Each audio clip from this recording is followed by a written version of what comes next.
The smoke of battle lingered over Ogwejo for days. The river carried away the dead in solemn silence, and the wailing of mothers and wives became the village's new trumpet. Though they had survived, the victory tasted like ash. The raiders will return. Everyone knew it. Adumu sat at the edge of the deep bend, staring into the black water, where he had faced the Orubozu. The silver scar on his arm burned faintly. Restless, he could feel the river tugging at his thoughts, whispering in a language just beyond understanding. Okoribi approached, his face more lined than ever. "You have touched the river's teeth," the priest said quietly.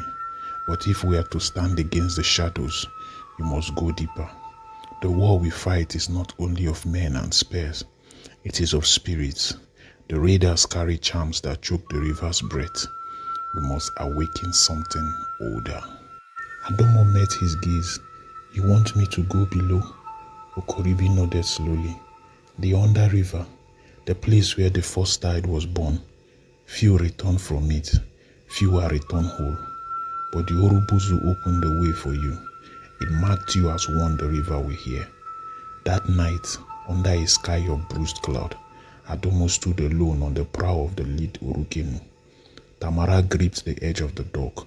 Her neck was white. "If you go, you may not come back," she said, her voice low. Adomo smiled faintly, the kind of smile that held no fear, only resolve. "If I don't go, none of us will come back." He pushed off into the mist. The current shifted unnaturally, pulling the canoe into the deep bend. The water beneath him darkened until it swallowed the stars. Then, with a sudden, soundless lurch, the canoe tipped forward as if sliding off the edge of the world. Adomo plunged into darkness, cold unlike anything he had known wrapped around him. Not water, but something heavier, thicker, the weight of time itself. Shapes swam in the dark, ancient canoes, long rotten spears, faces that were neither alive nor dead. A voice rose from below, deeper than the Orubozu's, vast and endless. "Child of tide and blood, why do you trespass into the first water?" Adomo's body trembled, but his voice did not. "To save my people, to keep the delta alive when the shadows come." The black water shifted, and two immense silver eyes opened in the void. "Then you must pay the river's price." The black waters of the Under River pressed against Adomo like a living weight. The silver eyes before him burned brighter until they were all he could see. The voice that followed was not sound, but a vibration in his bones. "You ask for power, but the river gives nothing without a price. What will you surrender to keep your people alive?" Adomo's breath came slow. The cold gnawed at his skin, but his mind held steady. "Take my life when the time comes. Let me be the shield that breaks so they can stand." The silver eyes blinked once. "Your life? Many have offered it. That is not the sacrifice the river seeks." From the depths, shapes began to rise. Not beasts, but people. Familiar faces. His mother, smiling gently as when she first whispered his name. The children of Ogbejo laughing on the dogs. Tamara, fierce and steady, her paddle spear raised. All of them stood before him, their eyes glowing faintly with the silver of the river. "To hold the delta, you must give what binds you to it," the voice rumbled. "The river demands your memory of love, your family, your friends, all faces, all names. You will fight for them without even knowing them again. You will shield what you cannot remember." The weight of the world struck him harder than any spear. The thought of his mother's face fading, of Tamara becoming a stranger, it cut deeper than the cold. His fingers clenched around the glowing scar on his arm. He bowed his head. "If that is the price, I will pay it." The black water surged. A wave of light washed over him, and one by one the faces dissolved into mist. He tried to hold them, but they slipped through his mind like waters through cupped hands. When Adomo gasped awake, he was kneeling in the Oru canoe. The mist cleared to reveal the familiar curves of the deep bend, but something inside him was missing. He touched his arm. The scar was burning with steady silver fire. Tamara's voice called from the dog. Adumu, you came back. He stared at her face. Her voice was warm, full of relief, but her eyes were the eyes of a stranger. The day after Adumu emerged from the deep bend, Ogbe just stared uneasily. The mist did not lift with the morning sun, and the river flowed with a sluggish heaviness as if bracing itself. The Oru canoes rocked gently at the dock, their hulls whispering against the water. Okoribi was the first to see him step onto the shore. The priest's sharp eyes widened, not at the glowing scar, but at the silence in Adomo's face. You paid the price, he said softly. Adumu nodded once. He could see the village, hear their voices, but the faces were black canvases to him. He knew they mattered. He knew they were why he had gone below, but the bonds were gone. The river had taken what it demanded. Before the villagers could gather, drum beats came, slow, heavy, too familiar. The raiders.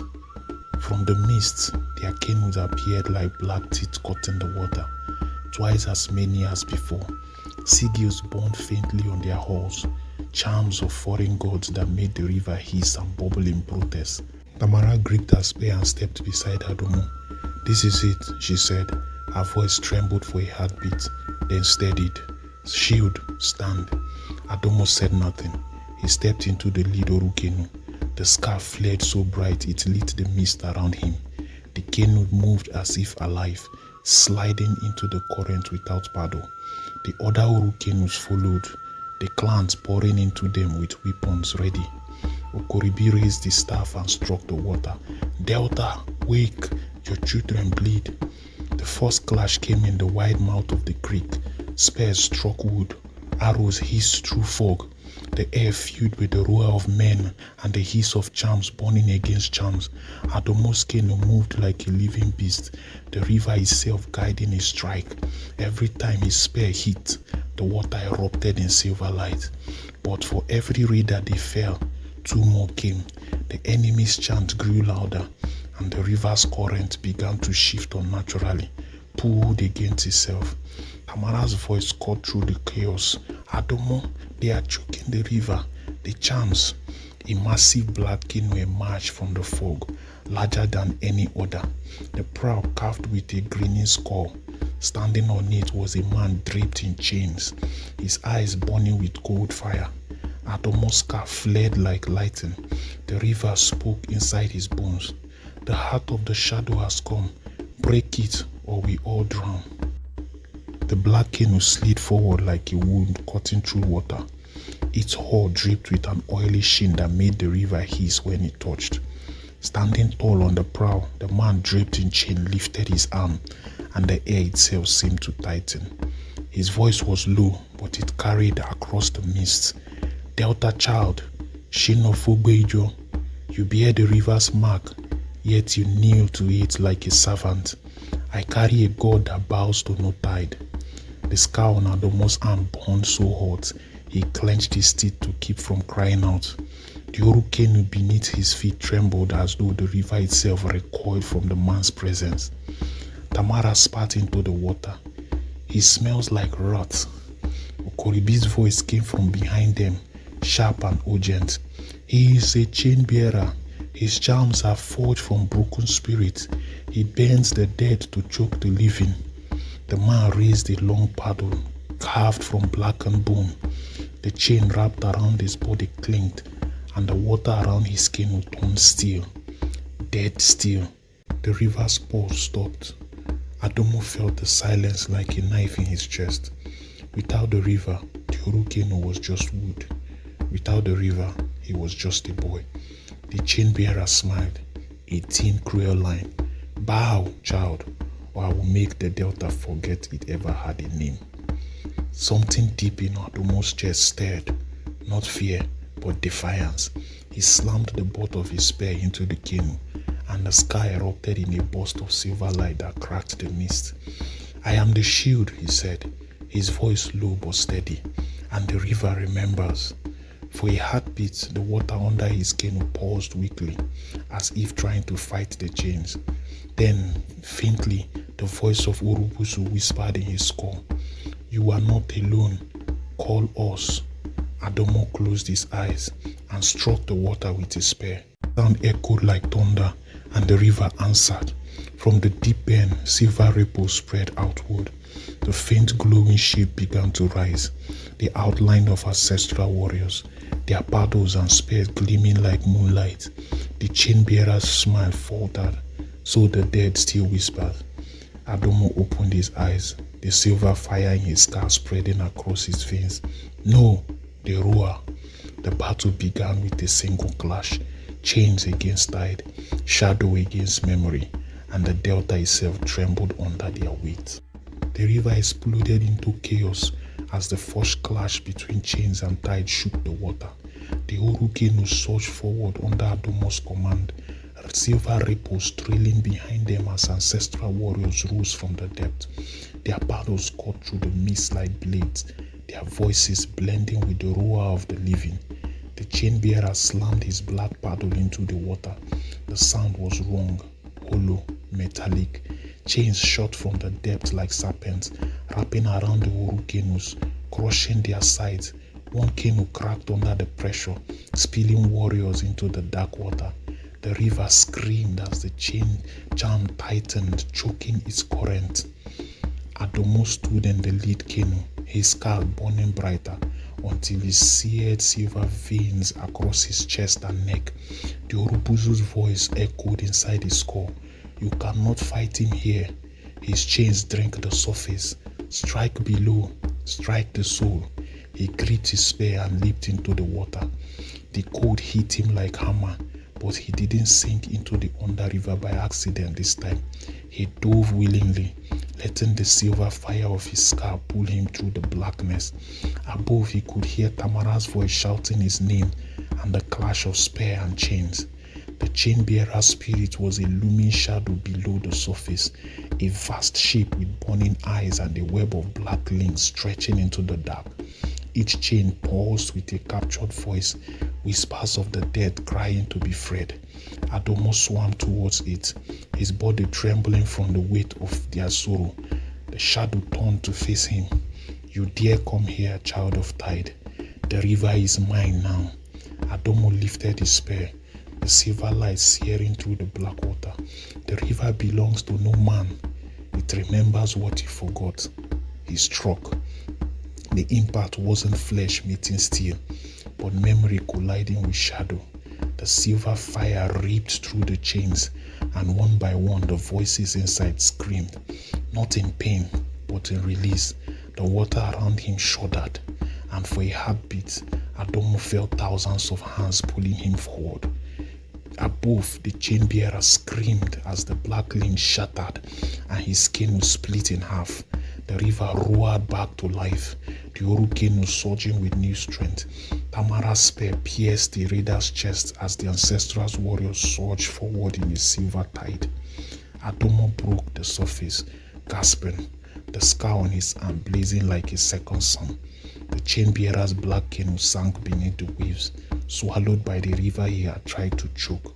For the first time since the war began, the delta itself sounded alive, not with fear, but with defiance. The battle ended as suddenly as it began. When the last raider canoe sank beneath the mist, a strange silence fell over the delta. The river that had roared and screamed just a moment ago now flowed like glass. Ogbejo warriors sat in the Oru canoes, breathing hard. The silver glow of the ancestral spirit slowly faded back into the water, leaving only ripples as proof they had ever been there. For a moment, no one spoke. Adumu pulled himself back into the lead canoe. His body ached, his scar burned, and the silver vein across his chest pulsed faintly before dimming. Tamara's hands gripped his arm and pulled him upright. "You came back," she said, her voice hoarse. Adumu met her gaze. He wanted to feel something, to remember the bond that once tied him to her voice and her face, but the river has taken it. All he could do was nod. Back at the village, the aftermath lay heavy. Canoes returned, carrying the wounded and the dead. Mothers wept over empty spaces. The elders lit fires along the shoreline to guide the fallen into the ancestral tide. Okoribi stood before the people, his staff striking the wet earth. The river has held, but the cost is heavy. Tonight we mourn, tomorrow we stand again. That night, as the fires burned low, Adumu walked alone to the deep bend. The river scarf faintly reflected in the water as he knelt. I gave what you asked, he whispered to the current. I cannot remember their faces, and yet I will die for them. Is this the shield's burden? The river did not answer, only the soft lap of water against the shore. But deep beneath, something stirred. The death of the chain bearer had left a wound in the current, a space where the dark had been anchored. From that gap, a low rumble spread into the depths. Far away in the undercurrent, something older than chains and raiders opened its eyes. The days after the battle felt wrong. The river flowed, but his song was broken. Even the fish avoided the shallows, and the mangroves creaked in the wind like uneasy sentries. Ogbejo rebuilt in silence, every hammer strike and canoe repair done without the usual songs. Adumu felt it first. In the middle of the night, the scars on his arm flared so violently, it woke him up from the sleep. He stumbled to the river, and the waters were cold, not the natural cool of the night, but a dead chill that carried no life. Okoribi appeared at his side, staff trembling in his hand. It's awake, the priest said, his voice a whispering dread. The next day, the water itself began to change. Black streaks ran through the current like veins spreading outward from the deep bend. Fish floated belly up. Birds that drank from the river staggered and fell silent. Tamara stood on the dock, her paddle spear in hand. What is this? Okoribi's eyes were hollow. Older than the delta, older than our songs. When the first tide rose, it was born in the dark beneath. It was bound there by the river spirit, never meant to wake. The raider's chain tore the seal. That night, the village gathered in silence as the water bulged in the center of the deep bend. It rose, not as wave, but as a slow, heavy swell, and from it came a sound like thousands of voices whispering at once. Then it broke the surface. It had no shape at first, just black water pulling itself upward into a towering mass. As it solidified, the form became monstrous, a serpent body with the faces of men and beasts shifting across its skin, all of them screaming silently. Its eyes were hollow, and inside them burned a pale fire that made the air grow cold. Adumu stepped forward, his scar blazing silver in answer. The thing's hollow gaze locked onto him, and for the first time he spoke. Shield of the living delta, you have broken the chain. Now the river bleeds, and I am free. I will drink every tide until the delta is a grave. The waters surged, and the village dogs splittered under the force. Tamara grabbed Adumu's arms. What do we do? Okoribi's voice was a grin. We cannot kill it. It is the river's shadow. We must bind it again, or all is lost. Adumu lifted his spear, the silver fire wrapping his small frame like armor. Then we bind it, even if it takes what is left of me. The creature's emergence turned the river into a terrible wound. The water churned in every direction. The air smelled of rust and salt, though the sea was far away. Ogbejo's warriors stood frozen. No spear or charm had ever faced something this old. Okoribi slammed his staff into the wet earth, his voice cutting through the rising panic. We cannot kill what was born with the tide. We must bind it again. Tamara's spear was already in her hand. Tell me what to do. The priest turned to Adumu, his eyes fierce. The seal that held it lies in the under river. You and I must descend. Only the shield and the keeper can call it back into chains. Adumu gripped his spear, the silver scar blazing so brightly, it cast light over the black water. And the village, he asked. Tamara stepped forward without hesitation. I will hold the line.